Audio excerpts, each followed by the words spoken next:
감사합니다. 여러분 오래간만에 뵙게 되어 정말로 감사합니다. 하나님의 큰 은총이 여러분 삶 속에, 여러분 심령 속에 늘 가득하기를 기원드립니다. 오늘 우리 교회는 일부 예배부터 오늘 우리 예배에 이르기까지 같은 본문을 묵상하고 있습니다. 오늘 본문은 시편 46편의 말씀입니다. 종교개혁가 마틴 루터는 이 시편 46편을 읽다가 큰 은혜를 받았습니다. 큰 감명을 받았습니다. 그는 주체할 수 없는 그의 감동을 찬송으로 지었습니다. 찬송가 불멸의 곡인 내 주는 강한 성이요라는 이 곡은 시편 46편을 배경으로 마틴 루터가 작사 작곡한 것입니다. 이 시편 46편은 특별한 역사적 배경을 갖고 있습니다. 어떤 배경이 있을까요? 주전 701년 BC 701년에 유다왕 히스기야는 유대 왕이었으나 아시리아 산헤립의 신하였습니다. 이 히스기야는 매년 아시리아의 조공을 바쳐야만 했습니다. 어느 날 그가 그 조공을 그쳤을 때 아시리아의 대군이 유대를 침공했습니다. 마치 막을 수 없는 바다 물결처럼 유대 예루살렘 성을 포위했습니다. 당시 아시리아는 세계 최강대국이었습니다. 예루살렘은 아시리아에 의해 완전히 포위가 되었습니다. 산헤립은 히스기야를 압박하며 항복을 요구하고 있었습니다. 오늘 시인은 그 상황을 표현하고 있습니다. 지축이 흔들리고 산이 묻어져 바다에 던지우고 그리고 물이 소리를 내며 거품을 내뿜고 있습니다. 그날 새벽 유다왕 히스기야는 여호와의 성전에 올라 하나님께 기도했습니다. 그는 눈물로써 기도했습니다. 그의 손에는 적장이 보낸 편지가 들려 있었습니다. 그것은 이스라엘의 하나님을 모독하고 유다의 완전한 항복을 종용하는 편지였습니다. 그는 그 편지를 펼쳐놓고 하나님께 기도합니다. 하나님, 귀 기울이시옵소서. 눈을 떠서 보시옵소서. 지금 민족의 운명이 바람 앞에 촛불같이 위기에 처해 있습니다.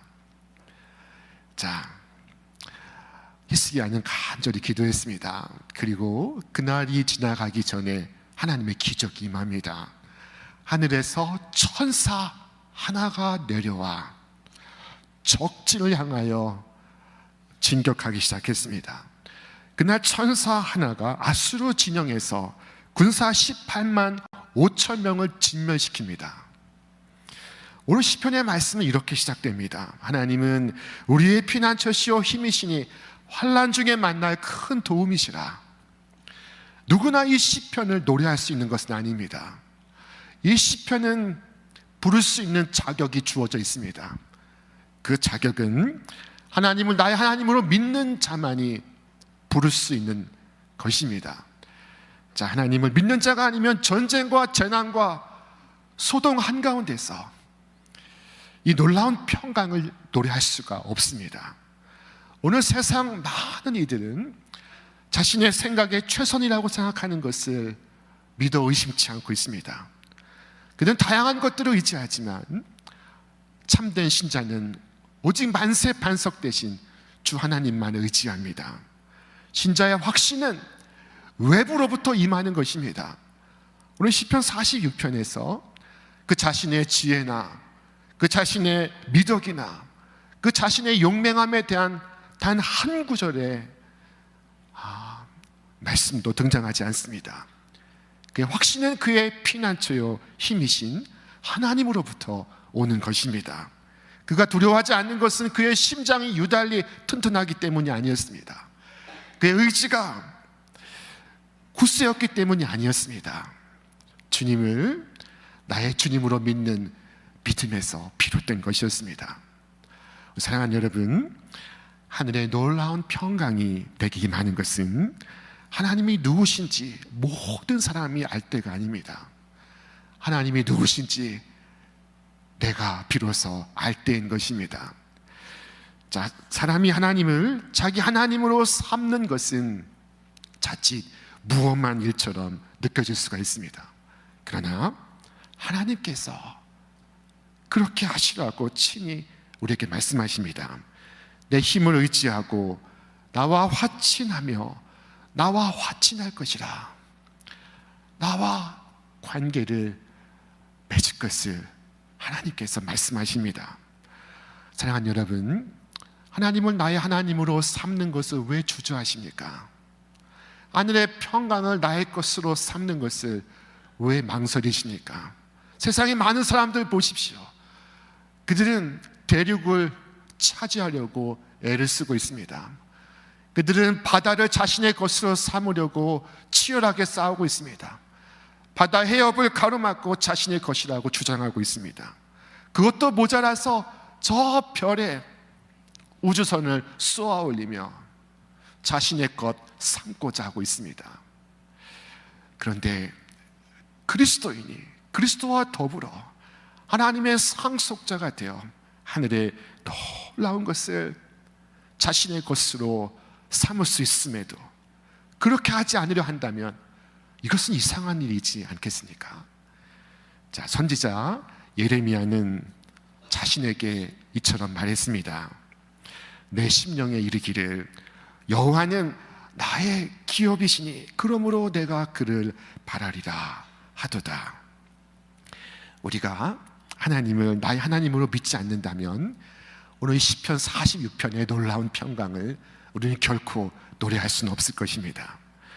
우리가 하나님을 더욱 잘 알기만 한다면 우리는 지금보다 훨씬 더 행복할 수 있습니다. 우리는 지금보다 훨씬 더 기쁠 수 있습니다. 사람을 연구하는 이들은 참 많습니다. 오늘 대학에서 정치, 경제, 사회, 문화 인류학을 연구하는 이들은 사람을 연구하고 있습니다. 그러나 우리가 본질적으로 연구해야 할 대상은 그 무엇보다 하나님 자신인 것입니다. 하나님을 더 잘 알게 될수록 우리는 우리에게 주신 하나님의 은혜를 분명히 깨달아 알 수 있습니다. 호세아 선지자는 이스라엘 백성이 무지 가운데 타락해져 가는 것을 보고 탄식하며 회개를 촉구하며 외쳤습니다. 그러므로 우리가 여호와를 알자, 힘써 여호와를 알자. 그의 나타나심은 새벽빛같이 어김없나니 비와 같이 땅을 적시는 늦은 비와 같이 우리에게 임하시리라. 구약의 예언자는 우리에게 하나님을 힘써 알라고 권고하고 있습니다. 내가 하나님을 더욱 잘 알 수 있다면 나의 오늘 이 근심과 걱정은 다 사라질 것입니다. 내 마음속의 평강은 더욱 깊고 온전해지게 될 것입니다. 여러분에게 겁이 많다면 하나님을 아는 지식에서 날마다 자라가시기를 기원합니다. 그러면 오늘 이 시인의 고백처럼 지축이 흔들리고 바다가 넘실거리고 산이 바다에 빠질지라도 나는 두려워하지 아니하리로다 고백할 수가 있을 것입니다. 이 시는 하나님을 잘 아는 사람이 지은 시입니다. 하나님을 풍성히 경험한 사람이 고백하는 시입니다. 이 시는 하나님은 나의 피난처시요 나의 힘이시니 환난 날에 만날 큰 도움이시라 말씀하고 있습니다. 오늘 여러분에게 묻고 싶습니다. 여러분은 피난처를 발견하셨습니까? 금세기가 시작되던 2001년에 우리는 참으로 놀라운 사건을 경험했습니다. 세계에서 가장 높은 건물인 미국 뉴욕의 세계 무역센터 쌍둥이 빌딩이 비행기가 돌진해 부딪힘으로 마치 모래성처럼 무너져서 사라져 버린 것입니다. 이 사건은 온 세계가 경악했습니다. 특별히 미국인들에게 충격을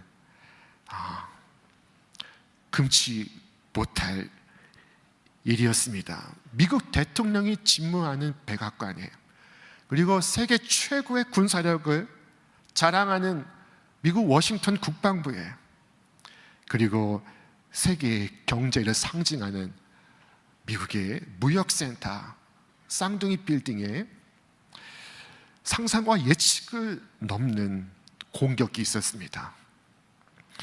미국이 당한 것은 단지 수많은 인명피해와 경제적 손실이 아니었습니다. 그것은 미국인들의 심장을 떨게 한 두려움이었습니다. 자, 세계에서 가장 안전한 나라라고 믿어 의심치 않던 미국의 심장부가 공격을 받고 있습니다. 언제 이와 같은 큰 변을 당할지 예측할 수 없게 되었습니다. 과연 안전한 곳은 어디에 있습니까? 나의 피난처는 어디인가? 라는 물음에 오늘 성경은 하나님은 우리의 피난처시오 라고 말씀하고 있습니다. 성경에 등장하는 동물들이 있습니다. 그 중에 성경은 가장 지혜로운 짐승이 있나니 바위 틈에 집을 짓는 사반이요 라고 말씀하고 있습니다. 이 사반이 어떤 동물일까요? 이 사반은 성경에 등장하는 가장 신비로운 동물입니다.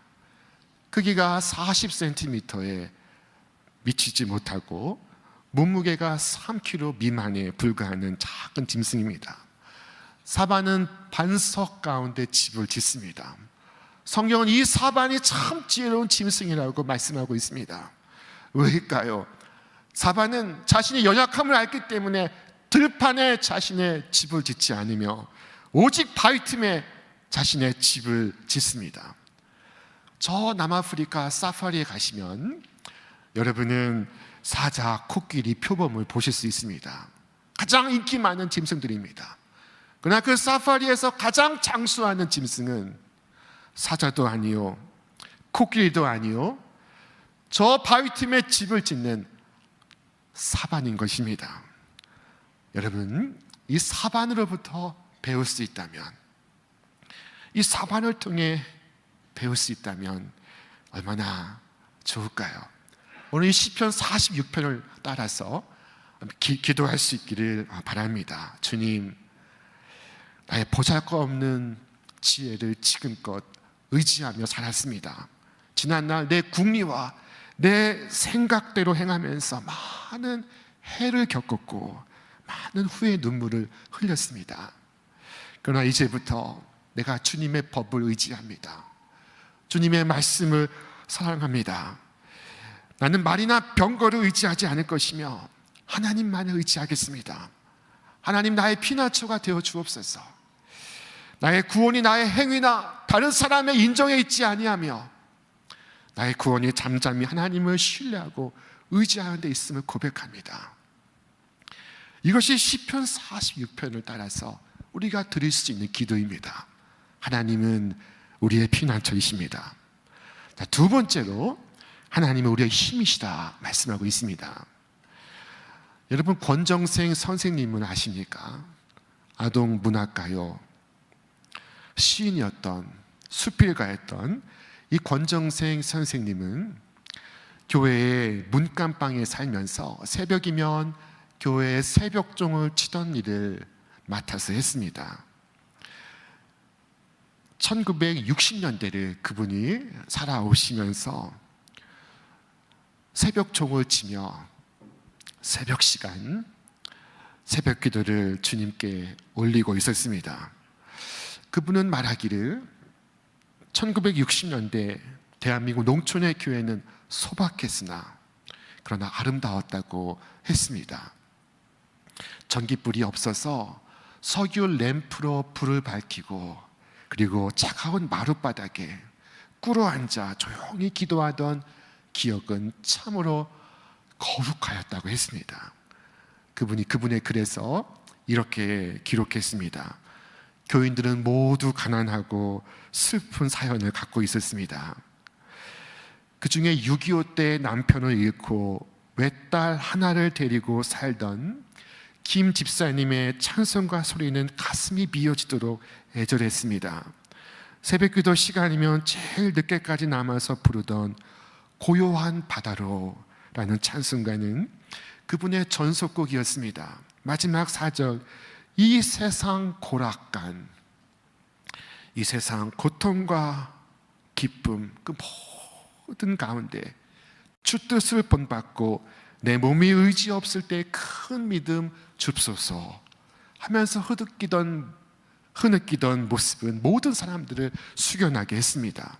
새벽 기도가 끝나고 모두 돌아간 시각, 아침 햇살이 창문에 비춰올 때 교회 안을 살펴보면 군데군데 마룻바닥에 눈물 자국이 얼룩져 있었고, 그리고 그 눈물은 모두 얼어붙어 있었습니다.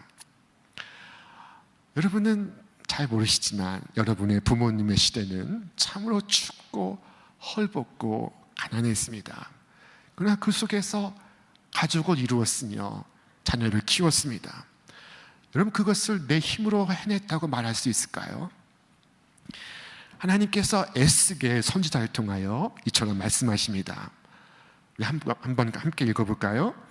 네가 태어난 것을 말하자면 네가 태어나던 날 아무도 네 태출을 잘라주지 않았고 네 몸을 물로 깨끗하게 씻어주지 않았고 네 몸을 소금으로 문질러주지 않았고 네 몸을 포대기로 감싸주지도 않았다. 이 모든 것 가운데서 한 가지만이라도 너에게 해줄 만큼 너를 불쌍히 여기고 돌보아 준 사람이 없다. 오히려 네가 태어나던 바로 그날에 사람들이 네 목숨을 천하게 여기고 너를 내다가 들판에 버렸다. 그런 하나님께서 에스겔에게 어떻게 하셨을까요? 하나님께서 말씀하셨습니다. 너는 핏덩이일지라도 살라. 그것은 하나님의 명령이었습니다. 하나님의 사랑이었습니다. 하나님께서 그를 키워 들의 풀처럼 무성하게 하고 그가 크게 자라 보석 가운데 가장 아름다운 보석이 되게 하셨다고 에스겔서 16장에서 말씀하고 있습니다. 우리는 알지 못합니다. 그러나 하나님은 우리가 알지 못하는 방법으로 우리의 힘이 되십니다. 우리가 겪는 시련은 천차만별이어서 하나님이 정확히 동일한 방식으로 우리를 도우시지 않습니다. 그러나 우리의 증언은 한결같습니다. 하나님은 나의 힘이십니다. 자, 세 번째, 하나님은 환난 중에 만날 큰 도움이시라고 말씀하고 있습니다. 여러분, 우리에겐 친구들이 있습니다. 어떤 이는 친구가 참 많습니다. 자, 그러나 우리가 정말 그들을 필요로 할 때 그들은 우리 곁에 있지 못합니다. 그러나 하나님은 결코 그렇지 않습니다. 하나님께서 말씀하시기를 그들이 부르기 전에 내가 응답하겠고 그들이 말을 마치기 전에 내가 들을 것이며 부르기 전에 응답하시고 말을 마치기 전에 들으신다고 말씀하십니다. 세상에 이와 같은 친구가 어디 있습니까? 이와 같은 도움이 어디 있습니까? 우리의 가장 가까운 친구가 달려오기 전에 하나님이 이미 그곳에 계십니다. 네가 물 가운데로 지날 때 내가 너와 함께 할 것이며 네가 불 가운데로 지날 때 내가 너와 함께 할 것이다. 다니엘의 세 친구들은 그 뜨겁게 타오르는 풀무불 속에서 하나님의 아들의 형상을 한 이가 자신들과 함께 있었다고 증언했습니다. 저는 간혹 성도의 마지막 임종의 순간을 지켜볼 때가 있습니다. 자, 그것이 작은 성소로 변합니다. 모든 것이 놀랍도록 고요하고 평온하고 그리고 행복합니다. 죽음은 그의 얼굴에 어떠한 절망의 그림자도 드리우지 못합니다. 그 얼굴에 천국의 빛이 있습니다. 무엇이 믿는 자의 마지막 순간을 이토록 평안하게 할까요? 자, 주께서 바로 거기에 계신 것입니다. 주님의 임재를 경험하는 순간 죽음을 통과하면서도 두렵지 않습니다. 우리 말씀 같이 읽겠습니다. 내가 사망의 음침한 골짜기로 다닐지라도 해를 두려워하지 않을 것은 주께서 나와 함께 하심이라. 주의 지팡이와 막대기가 나를 안위하시나이다. 어느 목사님이 비행기를 타고 미국에 건너가시게 되었습니다. 그런데 저 하늘 위에서 심한 기류를 통과하면서 그 난기류에 의해서 기체가 위아래로 흔들리기 시작했습니다. 여러분, 그와 같은 경험을 해보셨습니까? 기체가 위아래로 흔들리면 여러분, 사람들이 견디지 못합니다. 비명을 지르고, 그 중에 어떤 사람은 토하고, 어떤 사람은 기도하느라 정신이 없었습니다. 근데 그 와중에 그 목사님 통로 건너편에 한 여자아이가 너무도 태연하게 그림책을 보고 있습니다. 그 소동 가운데 이 아이가 그림책을 보고 있습니다. 비행기가 무사히 도착한 후에 목사님이 그에게 다가가 물었습니다. 얘야, 너는 무섭지 않았니? 이 아이가 빙긋 웃으며 말했습니다. 무섭긴요. 우리 아빠가 이 비행기 조종사인 걸로. 아이는 조종석에 아빠가 있으므로 두렵지가 않습니다. 세상이 흔들려도 조종석에 하나님 아버지가 앉아 계신지를 아는 사람은 두렵지 않습니다. 하늘로부터 태어난 영혼은, 거듭난 심령은 여러분 두려움에 빠지지 않습니다. 때로 당황할 때도 있으나 절망하지 않습니다. 우리가 누리는 이 평강은 모든 지각에 뛰어난 평강이라고 말씀하고 있습니다. 모든 지식과 모든 감각을 초월하는 평강입니다. 그것은 위장된 평강이 아니며 그것은 하나님이 주신 것이며 세상이 빼앗을 수 없는 것입니다. 그 어떤 재난도 하나님의 사랑에 영향을 미치지 못합니다. 오히려 하나님의 사랑을 더욱 드러나게 할 뿐입니다. 하나님께서 모든 것을 주관하시기에 때로 고난조차 합력하여 선을 이루신다는 것을 우리는 믿습니다. 우리의 좌절도 슬픔도 외로움도 고달픔도 오해도 갈등도 가난도 외로움도 하나님은 어느 것 하나 쓸모없다고 버리지 않으시고 그것을 빚어서 선을 이루어 가시는 것입니다. 초대교회의 한 교부가, 한 목자가 황제의 엄명에 의해 먼 유배길을 가게 되었습니다. 자, 그는 그의 마지막 설교에서 이렇게 말했습니다. 내가 무엇을 두려워하겠습니까? 그가 내 목숨을 찾는다면 내가 기꺼이 죽어줄 것이니 이 생명은 주께서 내게 주셨음이며 저가 내 소유를 다 빼앗는다 해도 불만이 없을 것은 본래 가지고 온 것이 없음입니다. 저가 나를 쫓아내면 나는 엘리야와 같아질 것이요 구덩이에 던지면 예레미야와 같을 것이며 바다에 던져지면 요나와 같을 것이요 매로 때리면 사도 바울과 같이 될 것입니다. 내가 당하는 모든 고난은 하나님을 높일 것이요 나는 그 고난 중에 하늘의 영광을 누리게 될 것입니다. 자, 만일 사고로 죽는다면 그와 같은 일이 없기를 소망합니다. 그러나 그와 같은 일이 있다면 우리 그 즉시 주님과 영원히 함께 있을 것입니다.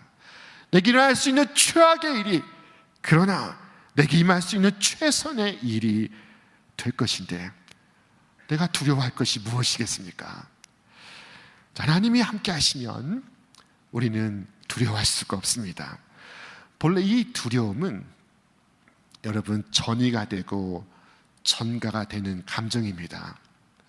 누군가 두려우면 그의 자녀가 두렵고 그리고 친구가 두려우면 그의 곁에 있는 또 다른 친구가 이 두려움의 전이가 되는 것입니다. 오늘 본문 말씀에는 바다가 두려워하자 산이 두려워하는 것처럼 묘사하고 있습니다.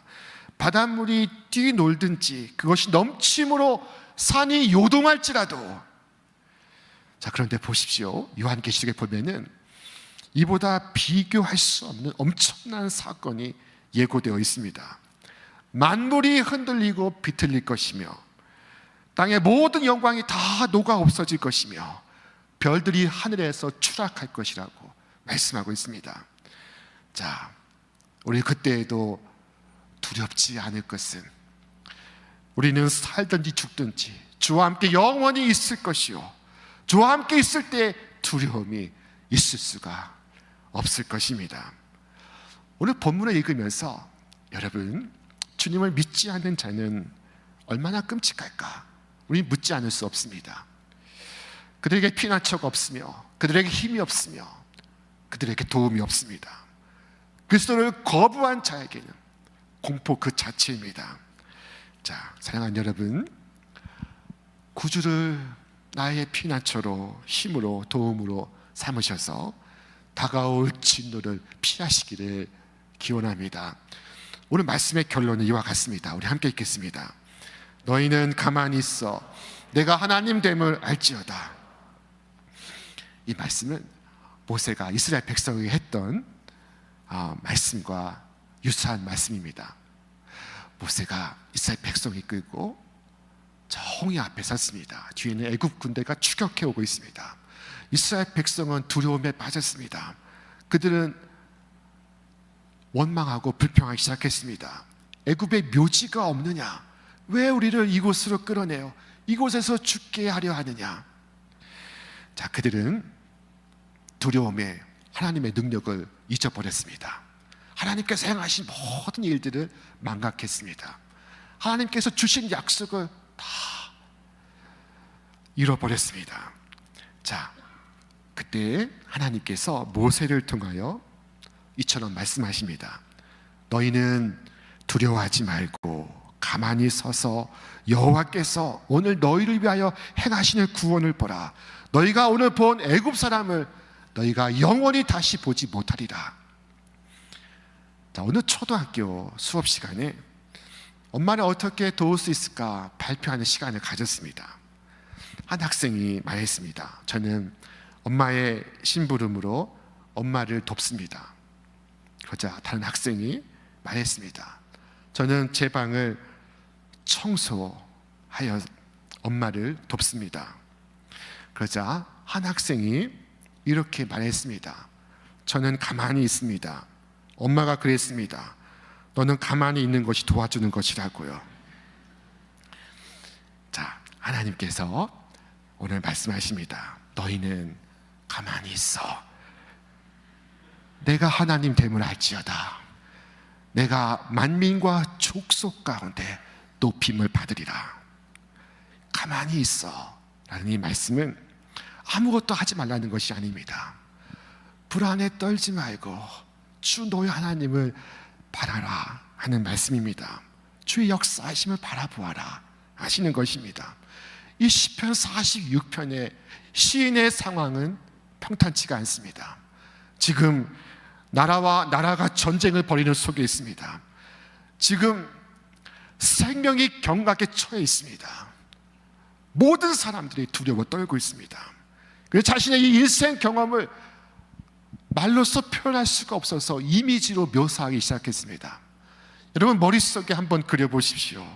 땅이 변하고 산이 흔들려 바다 한가운데 빠지고 바닷물이 흉포하게 넘실거리고 그것이 넘칠 때 산이 요동하고, 그러나 그 속에서 이 시편의 시작과 끝은 똑같은 말씀입니다. 우리 함께 읽겠습니다. 만군의 여호와께서 우리와 함께 하시니 야곱의 하나님은 우리의 피난처시로다. 이 말씀이 후렴이 되어서 이 시편 전체를 통하여 3번 반복되고 있습니다. 여러분, 이 말씀이 우리의 삶에도 후렴이 되어서 우리 삶 속에 반복되기를 원합니다. 여러분 자신에게 말하십시오. 여러분 영혼에게 외쳐 말하시기 바랍니다. 내 오장육부가 들을 수 있도록, 내가 불안에 반응하지 않고 주의 말씀에 반응할 수 있도록 내가 나를 향하여 외치시기 바랍니다. 여호와는 나의 피난처시요 나의 힘이시요 환난 중에 만날 나의 큰 도움이시라. 자, 하나님의 이 말씀이 여러분의 심장을 뚫고 여러분 가슴 깊은 곳에 새겨지기를 바랍니다. 그때 두려움이 사라지고 하늘의 평강이 임할 것입니다. 사랑하는 여러분, 폭풍을 삼켜버리고 불안을 잠재우는 이 거대한 평화를 맛보시길 바랍니다. 이 한 주 하나님은 나의 피난처시오, 나의 힘이시오, 환난 중에 만날 큰 도움이십니다. 고백하는 여러분 위에 하늘 가득한 은혜와 평강이 이제와 영원토록 여러분과 함께 하시기를 주의 이름으로 축원합니다. 우리 시간 함께 머리 숙여 기도하겠습니다. 이 시간 기도하실 때 여러분 이 시편의 시인처럼 여러분 자신에게 말하시기를 바랍니다. 반복해서 말하시기를 바랍니다. 내가 두려움에 반응하지 않도록, 불안에 반응하지 않도록, 오직 하나님의 말씀에 반응할 수 있도록, 나의 오장육부가 듣도록 소리내어 내게 말하시기 바랍니다. 하나님은 나의 피난처시요 힘이시니 환난 중에 만날 나의 큰 도움이십니다. 사랑하는 여러분, 내가 나를 향하여 외칠 때 주의 음성이 나의 의식을 뚫고 내 가슴속 깊이 파고들기를 바랍니다. 그때 내 안에 불던 두려움의 폭풍이 여러분 사라지고 물결을 잠잠케 하시는 거대한 평화를 맛보게 될 것입니다.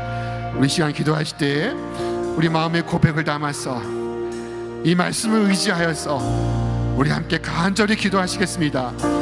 오 자비하신 하나님, 이 시간 생명의 말씀으로